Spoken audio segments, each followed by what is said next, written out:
And I remember thinking, where's Brian? And then I remember thinking, well, this isn't going to, I remember thinking like, well, this isn't going to go anywhere because we're in front of like 13,000 children and parents. Like, if you start fighting me here, this is mental.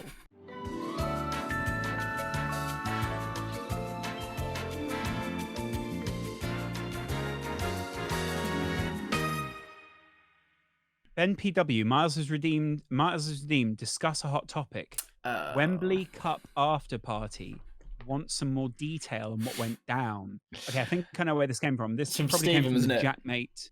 Yeah, Stephen went on Jack's podcast and spoke very openly. He did, didn't he? He went for it. We've all kind of alluded to a lot of it, but he's gone for it now, which is cool. It's very awkward, isn't it? Because you know what I said? I had a little chat with Brian about this earlier in the day because someone had sent it to me and I watched it and he obviously hadn't. And I said, it seems so long ago now. Like, it almost doesn't seem, I almost look back and go, why was it like that? Like, why was this so crazy? Have you noticed, though, that like everyone's talking about it at the moment? Like, Spencer was talking about it recently as well. Like, and I know he's doing like more content like that, which is cool, which is really good. But I'm surprised people were kind of talking about it sort of still. I mean, that's going from the guy who's got his shirt and a picture of him in Cap's armband. Yeah. And Cap's like, well, I was giving it, I enjoyed it. It was a big moment for me. But yeah, I'm getting to the question, I guess. The drama. There was an element that was skipped from the story with Stephen. Have you watched the video? I've watched the video. So what element are you saying was skipped? I would say so the bit where he was saying that he got the best. Apparently, LYNCH got the best out of the game, as it were. But the thing about man like hacks, and he kind of sort of, I think Alfie and Jack spoke about that a few times, but no one else seemed to.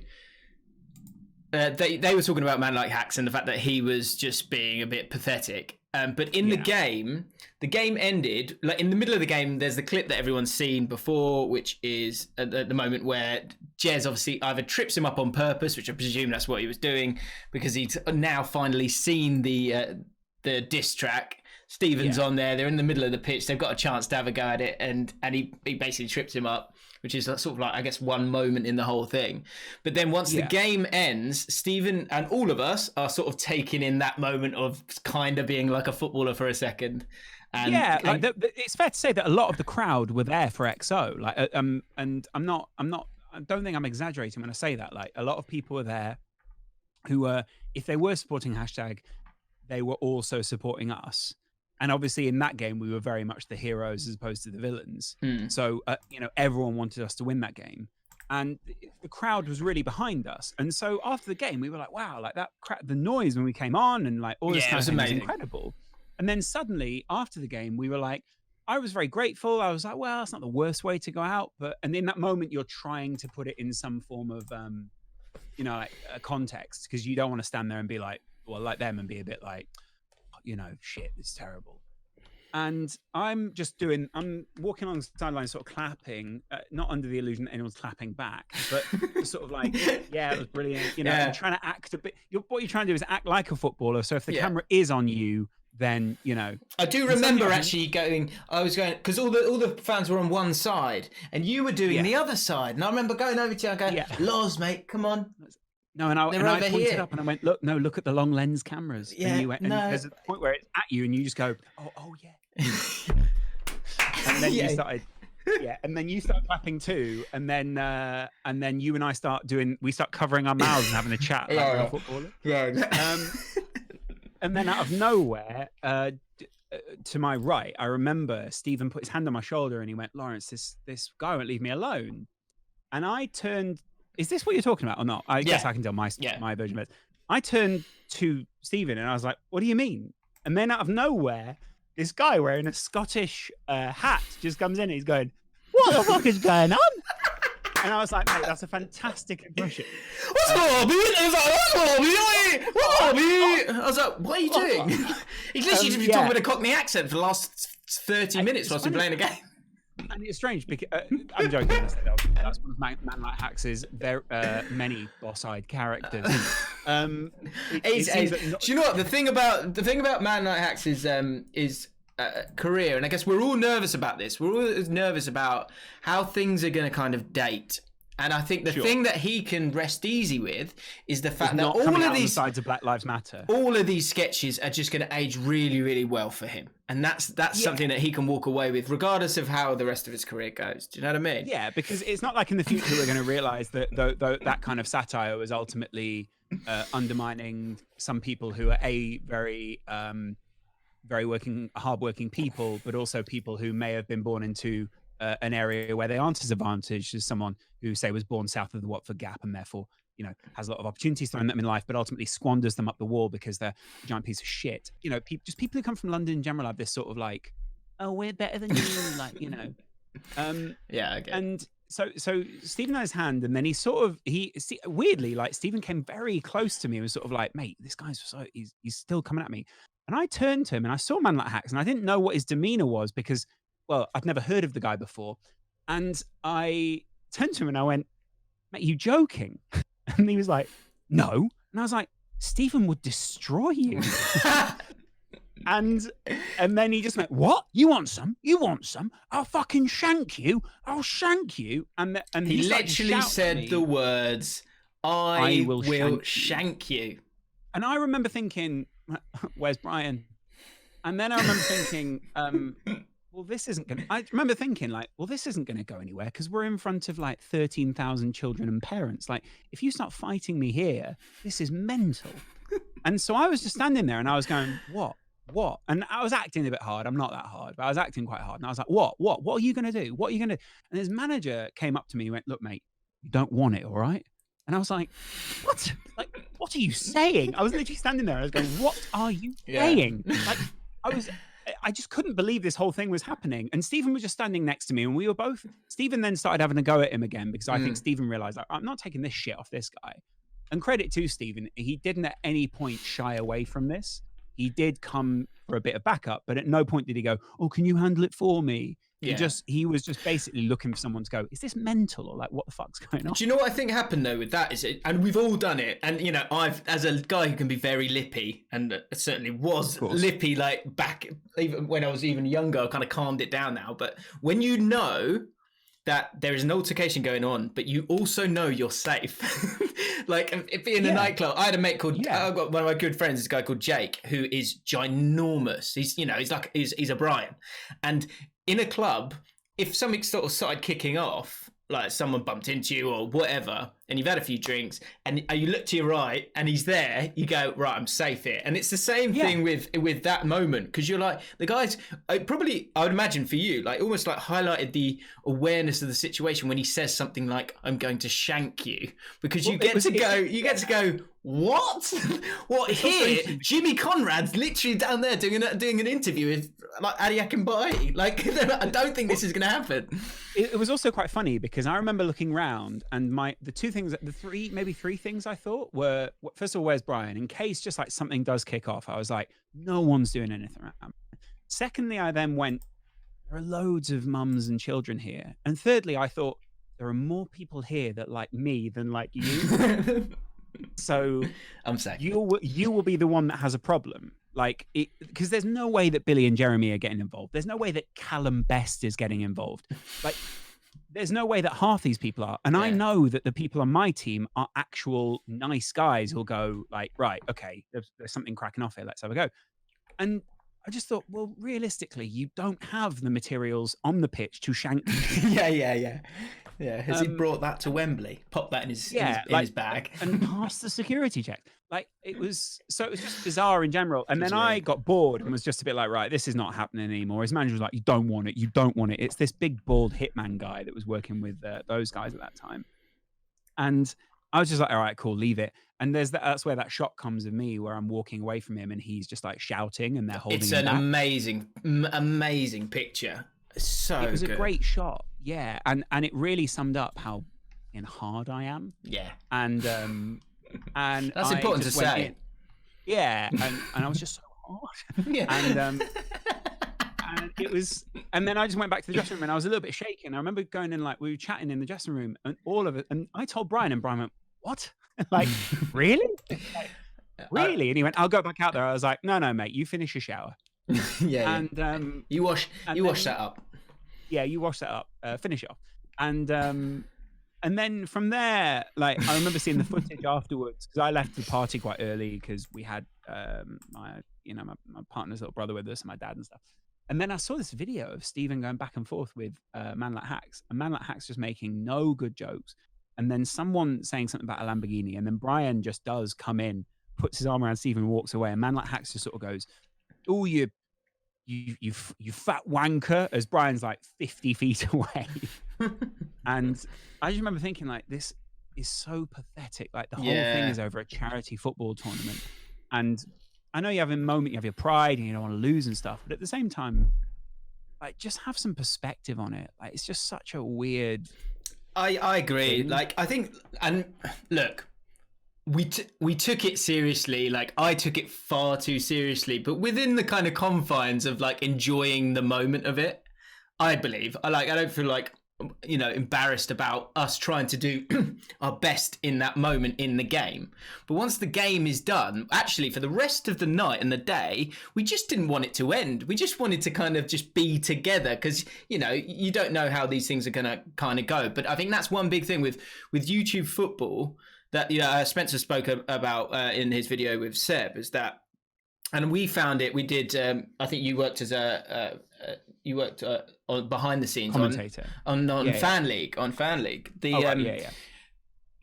what you realise is when you bring together boys in particular for anything that's competitive, it gets to that takes priority over the entertainment of it all. And that's what happened with this. And you know what? I'd love to do it again, but I also just the Wembley Cup day was almost the least enjoyable element of it because of those guys, and they really took experience. But I think they did take away from the enjoyment of that. Like, the memories are there, but just if we'd have been playing Cal's team or even hashtag, I'd have been like, all right, this is going to be at least we're going to know what's going to happen here. Yeah. I found that weird about the ending as well, because I was like, at the end, you kind of wanted it to kind of feel good. Like, we were massive underdogs. We were kind of heartbroken to lose in that way in the last kick of the match. But then quite quickly, you're like, actually, this has been really great, and we took it quite far, so that's good as well. But then there's the moment where you're shaking hands with everyone, and I remember that's my kind of only altercation with Jez properly, is that I was sort of shaking everyone's hands, and actually I had a good chat with one of the centre backs later that night. But Jez, I was in a sort of long line of people shaking Jez's hand, and Jez was doing this weird thing where he was like overhand shaking, if that makes any sense, and just staring you in the eye and staring you in the eye. So I had a chat with someone who's a body language expert, not believing Bruce, but I had a body language expert, and he was saying how that is someone trying to impose their power in the situation, but not actually having the power. So it's their kind of feeling of a lack of power, right? Forcing it through, leading to trying to force that element. And it's the same when someone tries to pat your hand when you shake hands with them. Well, like Trump does that, doesn't he? Yeah, and that's a classic power play of, well, I'm in the ascendancy here. And I mean, maybe it's just bullshit, but I often see that in presidents shaking hand. They both go to pat the other one's hand, and then they're both patting away for quite some time.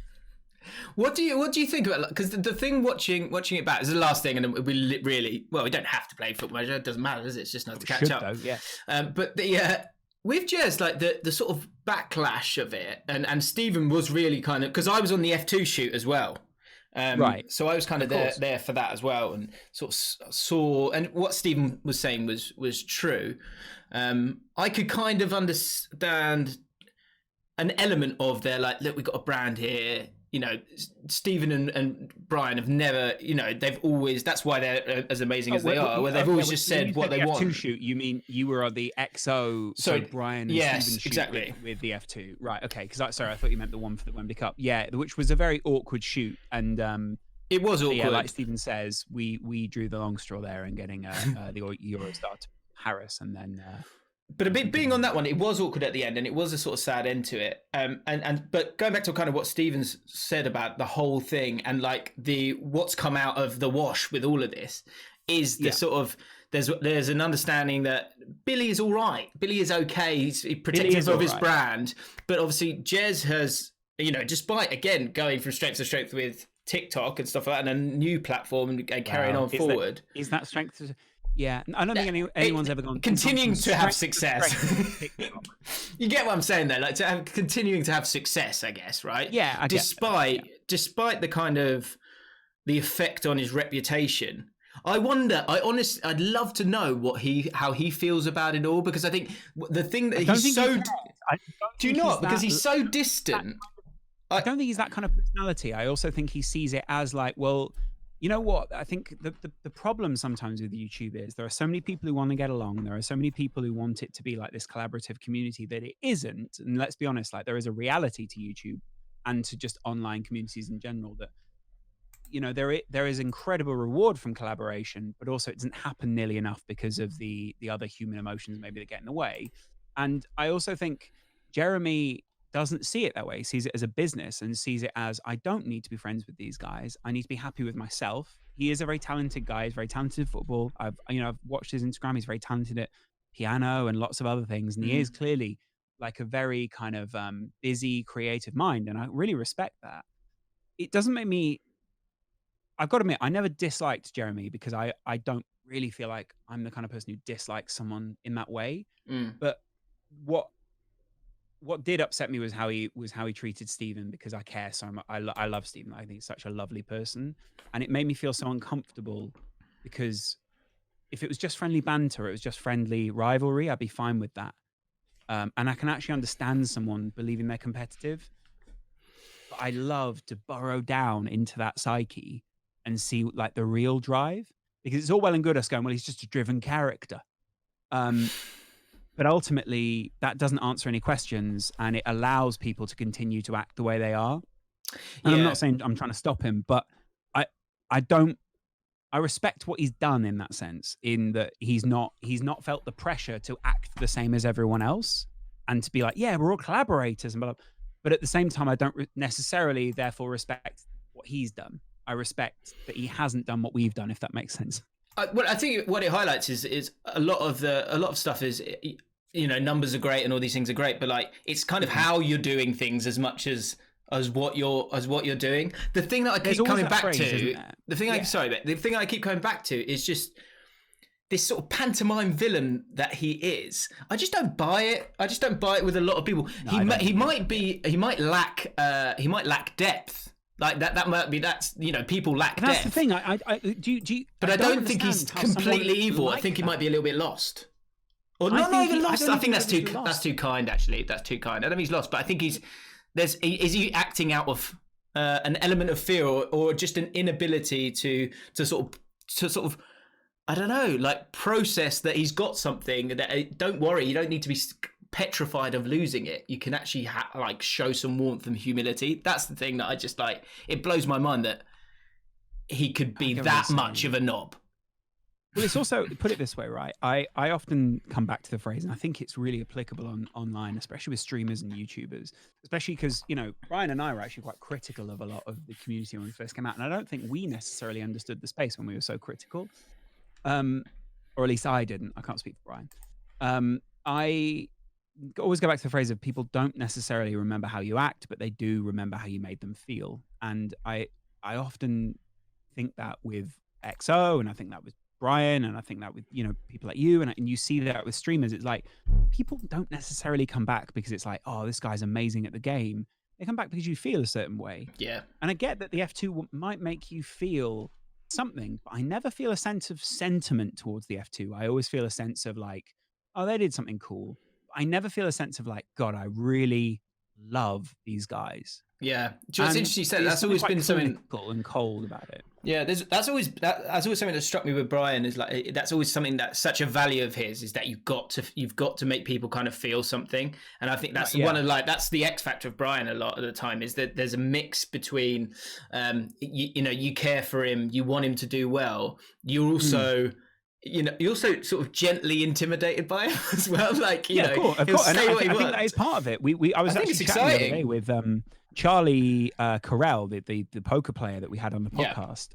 You know, multi-millionaire poker player, clearly has a very exceptional life. Came over and we were talking about what we thought the psychology of the podcast was, and it was about there is an intimidation about Brian, which I think he cultivates as well. Like, that's what he wants. That's slightly something he's leaned into. Like, but for some reason that works, and I think it is that emotional side of it very often, with not necessarily wanting to be intimidating to the point where you're going to kill someone or whatever, but just having a presence, I think, definitely helps. Yeah, I agree. And no, I think it's. I mean, I guess we're drifting to something different there, but yeah, no, it was interesting that Stephen really he did go. He couldn't care less. He kind of went for it, and I don't blame him for that. I don't blame him for that. Because actually, coming back to it, sitting on that for quite a while. Yeah, and you're right. Because the thing is, because he's a comedian, because whenever we see him, and actually when we hang out with him, he is exactly the same. Like, it is joke after joke after joke. It's very difficult to have that, like, serious conversation with him, which is why we love him. But like, there's another moment in that Wembley Cup that I remember with Stephen, like, and he was, I realized that he was like, he just desperately didn't want to let anyone down with that. And he kind of course, because everyone was taking it so seriously, and there were all these kind of like semi-pro dudes, and it did sort of rip the fun out of it a little bit. And so he was a little bit nervous, I guess, coming on the pitch. And then something like that happening with Jez, like, sort of adding to it. I think the fact is that it was spoiled. His experience was spoiled a little bit, quite a lot by that. And so he is allowed his sort of right of reply to it, isn't he? He is, I guess. The problem is, I think people sort of go, right, you say something and then I'll say something and then it's over. And it's like, actually, no, this is a multi-layered conversation where you'll say something and then I'll say something and then I'll probably reply, and then it'll go from there. And weirdly, like, that's part of it. I think Jez kind of wanted the final word, and strangely, I don't think either party got it. But there is a final word in this, and I think Spencer, and when someone goes, all right, fine, I give up, and you've clearly not said something so definitive or so damaging, it's clearly more of a comment on your character, speaking about Jeremy at this point, than it is on anyone else's, or not your character, but your actions. And, you know, I respect Spencer a lot for what he's done with the Wembley Cup, and it did mar it a little bit for me. As a viewer as well, just because I was so happy to be involved with it, having watched it and kind of wanting to be part of it for years. You then expect that to be kind of like, you know, like the Sidemen charity match is this is a lovely event. You want it to be that. I guess I want it to be more like that. But then I did get an insight into what it's really like to be in there aren't many times in your life where you have a genuine hostility towards someone else, or someone genuinely has hostility towards you. That's so true. When there is a sense of like, this is living. Like, you do get a bit of a sense of like, oh, this is what it's like at the World Cup. Because ultimately, I always find it funny when you want it to matter, don't you, as well? Things like this. That's the other side of it. Yeah, but also there was like, I remember I had a friend called Cameron when I was a kid, and one of his parents always went, "Oh, it's just men kicking it's just kicking a ball." But this was mid-World Cup, like 2002, and we were embedded in the World Cup at this point. We were like, we couldn't get away from it. We would watch the World Cup and then we'd go outside and we'd sing Elvis, and and Elvis was the soundtrack to that World Cup. It wasn't just like a weird sort of, and we were so into it. So when someone comes in and goes, they're just kicking a football, you're like, they are not just kicking a football. These men are kicking a football for this purpose and that. And then you realize maybe some of the best players are the players that can remove themselves from that and almost go, I'm just kicking a football. And then in that moment when you take a penalty or whatever it is, but I'm also thinking, are you then taking away from the elation of being able to control your nerve in that moment when it means so much, and just be able to go, right, this ball goes in, we win the World Cup. You know, I am Pirlo or whoever, and I am going to Panenka this penalty. Do you want the pressure? Do you not want the pressure? Maybe it's a different kind of personality. It's so fascinating. It is so fascinating, and it's it's nice to kind of. I guess I haven't spoken about the Wembley Cup that much. And you're captain of one of those teams on that day. Like that's why I think it's amazing for me. There and don't respect enough. And do you know what? That's the thing. I'm kind of as I drift away from it, and as the years go by, I'm both. Give me the beat. Yeah, I'm slightly. I slightly cringe at how serious I took it, but I also. Yeah. But I also I think, you know what? You took it just right. You did it just right. I just wanted in that moment. I knew I wasn't getting another opportunity of that. That was the thing. You know what? Yeah. You know why I think you did it just right is because I remember I think there were 4 or 5 people in that team that wanted to be the captain, and no one else went, yeah, James shouldn't be the captain here. Like it was a good. It felt right, if that makes sense. That was a massive relief that it was like that. I might have gone. Well, yeah, he hasn't got anywhere near enough subs. No one. I put in years. I've had to put up with this guy, and now he's coming in there doing the middle class thing better than me. No one will ever do it better than you. No one will ever do that better than you. And I think in that moment it was so right. And then there was a real sense of pride, I think, for the whole team when they walked out of Wembley, and clearly for you as well. Like it was a very emotional moment. It was, yeah, it was. And like like the Sidemen things happening. Like look, God. I would really be very careful in taking it as seriously if I was ever to be able to involved in something like that. But like, it will. I think that those games will come back, and they'll be far more enjoyable for the people involved, because I think we've seen that. You got to remember that it is entertainment, and so one of those is kind of fine. And actually, I guess the only thing you could say right about this is if this is entertainment, then. Yeah. We're not still talking. I mean, I guess it's we're both involved in this one, but like we're not still talking about the others. This is the one that I guess it's the last one, but like the sort of the drama that came from it. There was a lot of entertainment in that. I just think you'll never be able to recreate this. I don't think, unless you split up the Sidemen and have 8 teams and create a league and all this stuff. Which would be amazing. I guess the other side is, if we are classing it as entertainment, which is what football is as well, and ultimately, there are more layers to it, but it is also a layer of entertainment, which I think a lot of people forget as well when we get lost in the business side. Then, when I finish a film, I go, was that entertaining in the way that I wanted it to be? And ultimately, I think that's where the F2 team took away from the enjoyable part of the entertainment. Like there's a lot of schadenfreude, I think, in watching Jeremy or Billy in that moment and going, oh my God, what are they doing? And, that gets a lot of clicks. It doesn't necessarily mean it's the most entertaining or like best thing to do in that moment. And that's what I think a lot of people forget now, maybe in the current media climate. It's like, it's not always great to go, what's the worst thing that I can do that everyone is going to go, oh my God. Like sometimes it's just best to be the bigger man and look back and remember that. And do you know what? Actually, I've never said this before, but the EXO video on the Wembley Cup was obviously people don't really talk about it. We lost all that stuff, but for me, I remember watching it and thinking, and the way that video was put together, it was put together once initially, and like. Most EXO videos, there was sort of layers of feedback that came back to try and make the video as good as it could be. Many. And but I don't know who made the call, but I thought it was such a nice and it was a great way of doing it. Was the video was kind of put together really nicely, but then and it's Tom, isn't it, who's our cameraman, who's just so good, and got some amazing stuff from it. But then there was this like kind of moment at the end where Brian just sort of spoke.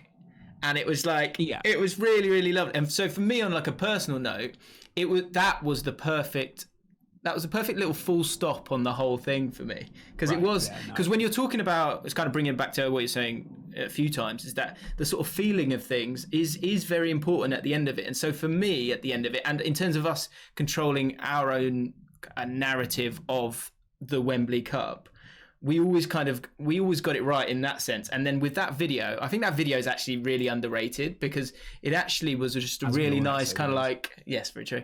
And it was just very underrated because it was a nice full stop to the whole thing, I think. Yeah, no, I agree. And you know what? It's also kind of nice that people are still talking about it. Yeah, that's true. But, at the same time, get over it, mate. Yeah. Let's play some Football Manager. Over a year ago now. Yeah, it's over a year ago now. So. Little live podcast for you there. Only here. But it's inevitable. Yeah, you will not find a podcast anywhere else. Yeah. Should we play some Football Manager, mate? I'd love to. I mean, we're in the bottom 3. I was also looking. This game's not particularly realistic because everyone knows what 4, but fair play.